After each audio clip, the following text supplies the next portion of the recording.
Hi అండి అందరికీ. ఈరోజు నేను పెరుగు పచ్చడి ఎలా చేయాలో చూపిస్తాను. అందుకు కావాల్సినవి ఇదిగోనండి: పెరుగు, 3 టమాటాలు, 2 ఉల్లిపాయలు, 4 పచ్చిమిర్చి, కొంచెం కొత్తిమీర, 2 రెబ్బలు కరివేపాకు. ఇంతేనండి. ఇవి ఎలా చేయాలో చూపిస్తాను, చూసేద్దాం రండి. ఇప్పుడు మనము ఈ ఉల్లిపాయని సన్నగా కట్ చేసుకుందాము.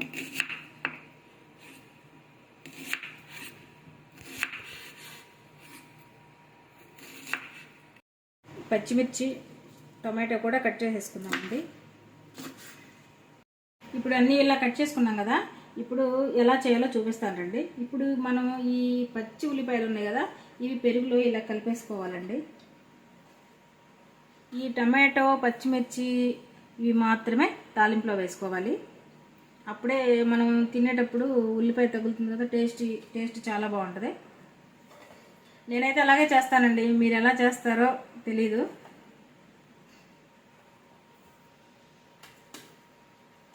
కొంచెం సాల్ట్ వేసుకుని కలుపుకోవాలని చెప్తాను. చూడండి, ఇలా కలుపుకోవాలి. కొంచెం సాల్ట్ కూడా వేసుకొని కలుపుకోవాలి.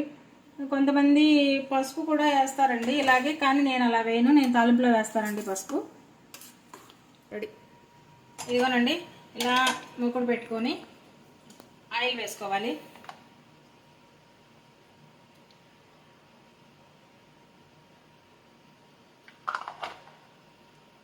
ఆయిల్ వేసుకున్నాక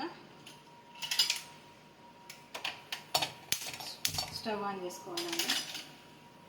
ఇది హీట్ ఎక్కిన తర్వాత అవునండి, ఆయిల్ హీట్ ఎక్కింది. ఇప్పుడు మనం కొంచెం జీలకర్ర, కొంచెం తాలింపు దినుసులు వేసుకొని పచ్చిమిర్చి వేసేసుకున్నామండి.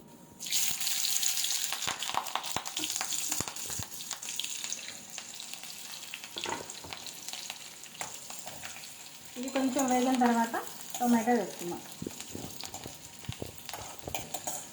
ఇదిగోనండి, పచ్చిమిర్చి వేగేసాయి. ఇప్పుడు మనం టొమాటో వేసేసుకున్నాం. టొమాటో వేసుకొని ఈ కరివేపాకు కూడా వేసేసుకున్నామండి. అందులో కొంచెం సాల్ట్ యాడ్ చేసుకున్నామండి. సాల్ట్, టమాటో తొందరగా మగ్గుతుంది కదా. కొంచెం పసుపు కూడా యాడ్ చేసుకున్నాము. ఎక్కువ వద్దండి, మీకు కలర్ ఎక్కువైపోద్ది. ఇదిగోనండి, మన టమాటా మగ్గిపోయింది కదా బాగా. ఇప్పుడు మనం కొత్తిమీర వేసుకున్నాం.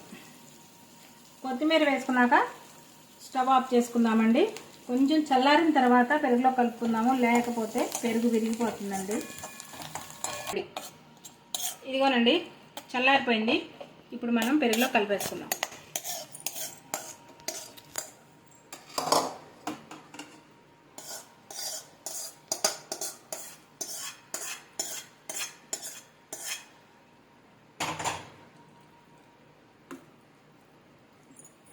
ఇదిగోనండి, మన పెరుగు పచ్చడి రెడీ అయిపోయింది.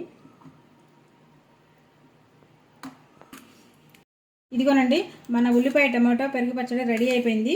ఇది రైస్లోకైనా, రొట్టెల్లోకైనా, చపాతీలోకైనా, దేనిలోకైనా చాలా టేస్టీగా ఉంటుందండి. మీరు ఒకసారి ట్రై చేయండి. మా వీడియో మీకు నచ్చినట్లయితే లైక్ చేయండి, షేర్ చేయండి, సబ్స్క్రైబ్ చేసుకోండి.